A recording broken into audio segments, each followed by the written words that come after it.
जय श्री कृष्ण, राधे कृष्ण। ओम नमो भगवते वासुदेव। साधन काल में जीवन निर्वाह की समस्या, शरीर में रोग आदि अनेक विघ्न बाधाएं आती है, परंतु उनके आने पर भी भगवान की कृपा का सहारा रहने से साधक विचलित नहीं होता। उसे तो उन विघ्न बाधाओं में भगवान की विशेष कृपा ही दिखती है, इसलिए उसे विघ्न बाधाएं बाधा रूप से दिखती ही नहीं, प्रत्युत कृपा रूप से ही दिखती है। पारमार्थिक साधन में विघ्न बाधाओं के आने की तथा भगवत प्राप्ति में आड़ लगने की संभावना रहती है। इसके लिए भगवान कहते हैं कि मेरा आश्रय लेने वालों के दोनों काम में कर लूंगा, अर्थात अपनी कृपा से साधन की संपूर्ण विघ्न बाधाओं को दूर कर दूंगा और उन साधन के द्वारा अपनी प्राप्ति भी करा दूंगा। भगवान अत्यधिक कृपालुता के कारण आत्मीयता पूर्वक अर्जुन से कह रहे हैं कि अतः पक्षांतर में मैंने जो कुछ कहा है उसे न मानकर अगर अहंकार के कारण अर्थात मैं भी कुछ जानता हूँ, करता हूँ तथा मैं कुछ समझ सकता हूँ, कुछ कर सकता हूँ आदि भावों के कारण तू मेरी बात नहीं सुनेगा, मेरे इशारे के अनुसार नहीं चलेगा, मेरा कहना नहीं मानेगा, तो तेरा पतन हो जाएगा। यद्यपि अर्जुन के लिए किंचित मात्र भी संभव नहीं है कि वो भगवान की बात न सुने अथवा न माने, तथापि भगवान कहते हैं कि चेत, अगर तू मेरी बात नहीं सुनेगा तेरा पतन हो जाएगा। तात्पर्य यह है कि अगर तू अज्ञता अर्थात अनजानपने से मेरी बात न सुने अथवा किसी भूल के कारण न सुने तो यह सब क्षम्य है, परंतु यदि तू अहंकार से मेरी बात नहीं सुनेगा तो तेरा पतन हो जाएगा, क्योंकि अहंकार से मेरी बात न सुनने से तेरा अभिमान बढ़ जाएगा, जो संपूर्ण आसुरी संपत्ति का मूल है। पहले चौथे अध्याय में भगवान स्वयं अपने श्रीमुख से कहकर आए हैं कि तू मेरा भक्त व प्रिय सखा है, और फिर 9वें अध्याय में उन्होंने कहा कि हे अर्जुन, तू प्रतिज्ञा कर कि मेरे भक्त का पतन नहीं होता। इससे सिद्ध हुआ कि अर्जुन भगवान के भक्त हैं, अतः वे कभी भगवान से विमुख नहीं हो सकते और उनका पतन भी कभी नहीं हो सकता। परंतु वे अर्जुन भी यदि भगवान की बात नहीं सुनेंगे तो भगवान से विमुख हो जाएंगे और भगवान से विमुख होने के कारण उनका भी पतन हो जाएगा। तात्पर्य यह है कि भगवान से विमुख होने के कारण ही प्राणी का पतन होता है, अर्थात वह जन्म मरण के चक्र में पड़ जाता है। इसी अध्याय के 56वें श्लोक में भगवान ने प्रथम पुरुष का प्रयोग करके सामान्य रीति से सबके लिए कहा कि मेरी कृपा से परम पद की प्राप्ति हो जाती है, और यहाँ मध्यम पुरुष का प्रयोग करके वह अर्जुन के लिए कहते हैं कि मेरी कृपा से तू सब विघ्न बाधाओं को तर जाएगा। इन दोनों बातों का तात्पर्य यह है कि भगवान की कृपा में जो शक्ति है वह शक्ति किसी साधन में नहीं है। इसका अर्थ यह नहीं है कि साधन न करें, प्रस्तुत परमात्मा प्राप्ति के लिए साधन करना मनुष्य का स्वाभाविक धर्म होना चाहिए, क्योंकि मनुष्य जन्म केवल परमात्मा प्राप्ति के लिए ही मिला है। मनुष्य जन्म को प्राप्त करके भी जो परमात्मा को प्राप्त नहीं करता, वह यदि ऊंचे से ऊंचे लोकों में भी चला जाए तो भी उसे लौटकर संसार में आना ही पड़ता है। इसलिए जब यह मनुष्य शरीर प्राप्त हुआ है तो फिर मनुष्य को जीते जी ही भगवत प्राप्ति कर लेनी चाहिए और जन्म मरण से रहित हो जाना चाहिए। कर्मयोगी के लिए भी भगवान ने कहा है कि समता युक्त पुरुष इस जीवित अवस्था में ही पुण्य और पाप दोनों से रहित हो जाता है। तात्पर्य यह हुआ कि कर्म बंधन से सर्वथा रहित होना अर्थात जन्म मरण से रहित होना मनुष्य मात्र का परम ध्येय है।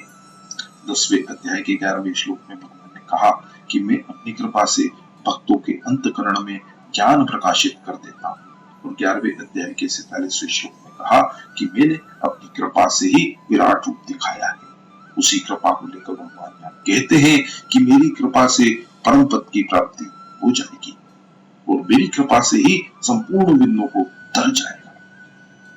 परम पद को प्राप्त होने पर किसी प्रकार की विघ्न बाधा सामने आने की संभावना ही नहीं रहती। फिर भी संपूर्ण विघ्न बाधाओं को करने की बात कहने का तात्पर्य है कि मनुष्य अर्जुन के मन में यह भय बैठा था कि युद्ध करने से मुझे पाप लगेगा, युद्ध के कारण कुल परंपरा के नष्ट होने से पितरों का पतन हो जाएगा और इस प्रकार अनर्थ परंपरा बढ़ती ही जाएगी। हम लोग राज्य के लोभ में आकर इस महान पाप को करने के लिए तैयार हो गए हैं, इसलिए मैं शस्त्र छोड़कर बैठ जाऊं और धृतराष्ट्र के पक्ष के लोग मेरे को मार भी दे तो भी मेरा कल्याण ही होगा। इन सभी बातों को लेकर और अनेक जन्मों के दोषों को भी लेकर भगवान अर्जुन से कहते हैं कि मेरी कृपा से तू सब विघ्नों को पापों को तक जाएगा।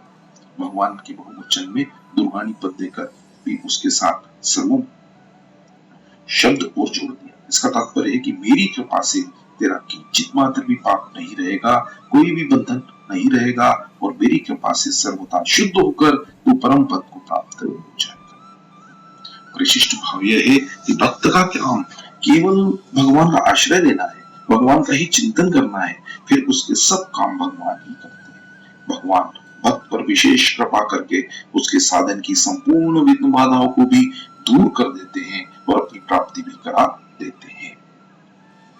इसलिए ब्रह्म सूत्र में आया है, भगवान की भक्ति का अनुष्ठान करने से भगवान का विशेष अनुग्रह होता है। वास्तव में मनुष्य पर भगवान की कृपा तो है ही, पर भगवान का आश्रय लेने से भक्त को उसका विशेष अनुभव होता है।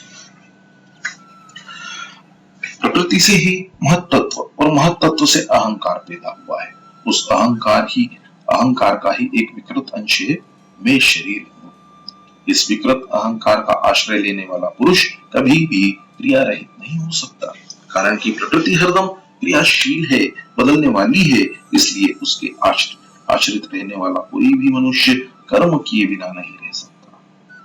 जब मनुष्य अहंकार पूर्वक क्रियाशील प्रकृति के वश में हो जाता है तो फिर वह यह कैसे कह सकता है कि मैं अमुक कर्म करूंगा और अमुक कर्म नहीं करूंगा। अर्थात प्रकृति के परवश हुआ मनुष्य करना और न करना इन दोनों से छूटेगा नहीं, कारण कि प्रकृति के परवश हुए मनुष्य तो करना भी कर्म है और न करना भी कर्म है। परंतु जब मनुष्य प्रकृति के परवश नहीं रहता, उससे निर्लिप्त हो जाता है, जो कि इस वास्तविक स्वरूप उसका वास्तविक स्वरूप है, तो फिर उसके लिए करना और न करना ऐसा कहना ही नहीं बनता। तात्पर्य यह है कि जो प्रकृति के साथ संबंध रखे और कर्म न करना चाहे, ऐसा उसके लिए भी संभव नहीं है। परंतु जिसने प्रकृति से संबंध विच्छेद कर लिया अथवा जो सर्वथा भगवान के शरण हो गया है, उसको कर्म करने के लिए बाध्य नहीं होना पड़ता। दूसरे अध्याय में अर्जुन ने भगवान की शरण होकर शिक्षा की प्रार्थना की और उसके बाद अर्जुन ने साफ साफ कह दिया कि मैं युद्ध नहीं करूंगा। यह बात भगवान को अच्छी नहीं लगी। भगवान मन में सोचते हैं कि यह पहले तो मेरे शरण हो गया और फिर इसने मेरे कुछ कहे बिना ही अपनी तरफ से साफ साफ कह दिया कि मैं युद्ध नहीं करूंगा, तो फिर ये मेरी शरणागति कहाँ रही? यह तो अहंकारी की शरणागति हुई, कारण कि वास्तविक शरणागत होने पर मैं यह करूंगा या नहीं करूंगा ऐसा कहना ही नहीं पड़ता। भगवान के शरणागत होने पर तो भगवान जैसा कराएंगे वैसा ही करना होगा। इसी बात को लेकर भगवान को हंसी आ गई, परंतु अर्जुन पर अत्यधिक कृपा और स्नेह होने के कारण भगवान ने उपदेश देना आरंभ कर दिया। नहीं तो भगवान वहीं पर ही कह देते कि जैसा तू चाहता है वैसा कर। परंतु अर्जुन की यह बात कि मैं युद्ध नहीं करूंगा भगवान के भीतर खटक गई। इसलिए भगवान ने अर्जुन के उन्हीं शब्दों को प्रयोग करके कहा है कि तू अहंकार के ही शरण है, मेरे शरण नहीं। अगर तू मेरे शरण हो गया होता तो मैं युद्ध करूंगा ऐसा कहना बन ही नहीं सकता। मेरे शरण होता तो मैं क्या करूंगा और क्या नहीं करूंगा, इसकी जिम्मेवारी मेरे पर होती। इसके अलावा मेरे शरणागत होने पर यह प्रकृति भी तुझे बाध्य नहीं कर पाती। यह त्रिगुणमयी माया अर्थात प्रकृति उसी को बाध्य करती है जो मेरे शरण नहीं हुआ है, क्योंकि यह नियम है कि प्रकृति के प्रभाव में पड़ा हुआ प्राणी प्रकृति के गुणों के द्वारा सदा ही परवश होता है। हे कमल नयन, जो लोग आपकी चरणों के शरण नहीं है और आपकी भक्ति से रहित होने के कारण जिनकी बुद्धि भी शुद्ध नहीं है, वे अपने को मुक्त तो मानते हैं पर वास्तव में वे बद्ध ही है।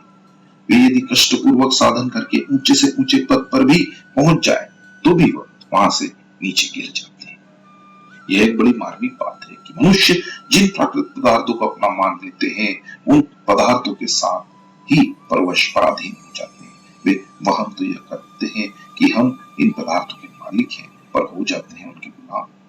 परंतु जिन पदार्थों को अपना नहीं मानते, उन पदार्थों के परवश नहीं होते। इसलिए मनुष्य को किसी भी प्राकृतिक पदार्थ को अपना नहीं मानना चाहिए, क्योंकि वे वास्तव में अपने है ही नहीं। अपने तो वास्तव में केवल भगवान ही है। उन भगवान को अपना मानने से मनुष्य की परवशता सदा के लिए समाप्त हो जाती है। तात्पर्य यह हुआ कि मनुष्य पदार्थों और क्रियाओं को अपनी मानता है तो सर्वथा परतंत्र हो जाता है, और भगवान को अपनी मानता है और उनके अनन्य शरण होता है तो सर्वथा स्वतंत्र हो जाता है। प्रभु के शरणागत होने पर परतंत्रता लेश मात्र भी नहीं रहती, यह शरणागति की महिमा है। परंतु जो प्रभु की शरण न लेकर अहंकार की शरण लेते हैं, वे मौत के मार्ग पर संसार में बह जाते हैं। इसी बात की चेतावनी देते हुए भगवान अर्जुन से कह रहे हैं कि जो तू जो ये कह रहा है कि मैं युद्ध नहीं करूंगा, तो तेरा यह कहना, तेरी यह हिकड़ी नहीं चलेगी। तुझे शास्त्र प्रकृति के परवश होकर युद्ध करना ही पड़ेगा। व्यवसाय अर्थात निश्चय दो तरह का होता है, वास्तविक और अवास्तविक। परमात्मा के साथ अपना जो नित्य संबंध है उसका निश्चय करना तो वास्तविक है, और प्रकृति के साथ प्राकृतिक पदार्थों का निश्चय करना अवास्तविक है। जो निश्चय परमात्मा को लेकर होता है उसमें स्वयं की प्रधानता रहती है, और जो निश्चय प्रकृति को लेकर होता है उसमें अंतःकरण की प्रधानता रहती है। इसलिए भगवान यहाँ अर्जुन से कहते हैं कि अहंकार का अर्थात प्रकृति का आश्रय लेकर तू जो ये कह रहा है कि मैं युद्ध नहीं करूंगा, ऐसा तेरा शास्त्र प्रकृति के विरुद्ध निश्चय अवास्तविक अर्थात मिथ्या है, झूठा है। आश्रय परमात्मा का ही होना चाहिए, प्रकृति को प्रकृति के कार्य संसार का नहीं। यदि प्राणी यह निश्चय कर लेता है कि मैं परमात्मा का ही हूं और मुझे केवल परमात्मा की तरफ ही चलना है, तो उसका यह निश्चय वास्तविक अर्थात सत्य है, नित्य है। इस निश्चय की महिमा भगवान ने 9वें अध्याय के 30वें श्लोक में की है कि अगर दुराचारी से दुराचारी मनुष्य भी अनन्य भाव से मेरा भजन करता है तो उसको दुराचारी नहीं मानना चाहिए, प्रत्युत साधु ही मानना चाहिए, क्योंकि वह वास्तविक निश्चय कर चुका है कि मैं भगवान का ही हूं और भगवान का ही भजन करूंगा। इन पदों से भगवान कहते हैं कि तेरा शास्त्र स्वभाव तुझे जबरदस्ती युद्ध में लगा देगा। क्षत्रिय का स्वभाव है शूरवीरता, युद्ध में पीठ न दिखाना। अतः धर्ममय युद्ध का अवसर सामने आने पर तू युद्ध किए बिना नहीं रह सकेगा। परिशिष्ट भाव यह है कि पूर्व श्लोक में बात आई कि अहंकार के कारण फल ठीक नहीं होगा, और इस श्लोक में बात आई कि अहंकार के कारण क्रिया ठीक नहीं होगी। तात्पर्य है कि सुनने या न सुनने से पतन नहीं होगा, प्रत्युत अहंकार के कारण पतन होगा। कर्म करना या न करना बाधक नहीं है, प्रत्युत अहंकार बाधक है। भगवान ने कहा कि मैं अपनी प्राप्ति भी करा दूंगा और तेरे विघ्नों को भी दूर कर दूंगा, परंतु इतना कहने पर भी अर्जुन बोले नहीं, जबकि उनको यहाँ करिष्ये वचनम तव कह देना चाहिए था। तब भगवान कहते हैं कि अगर तू भूल से मेरी बात न सुने तो कोई बात नहीं, पर तू अहंकार से मेरी बात नहीं सुनेगा तो तेरा पतन हो जाएगा। भगवान का भाव यह है कि जिसे भक्त का सब काम साधन और सिद्धि मैं कर देता हूँ, ऐसे ही भक्त को भी चाहिए कि वह सब प्रकार से मेरा ही आश्रय ले। परंतु मेरा आश्रय न लेकर वह अहंकार का आश्रय लेगा तो उसका पतन हो जाएगा। अहंकार का आश्रय लेने से मद्व्यापाश्रय नहीं होगा, क्योंकि मेरे आश्रय की जगह मेरी अपरा प्रकृति अहंकार का आश्रय ले लिया। कर्तव्य कर्म युद्ध में एक तो मैं लगाता हूँ और एक प्रकृति लगाती है। अगर तू मेरी बात नहीं मानेगा तो तेरी शास्त्र प्रकृति तेरे को युद्ध में लगाएगी, प्रकृति लगाएगी तो जिम्मेवारी तेरी होगी। मेरी बात सुनकर कर्तव्य में लगेगा तो जिम्मेवारी मेरी होगी। तेरी जिम्मेवारी होने से तू बद्ध हो जाएगा, मेरी जिम्मेवारी होने से तू मुक्त हो जाएगा। जय श्री कृष्ण, हरे कृष्ण। ओम नमो भगवते वासुदेवाय।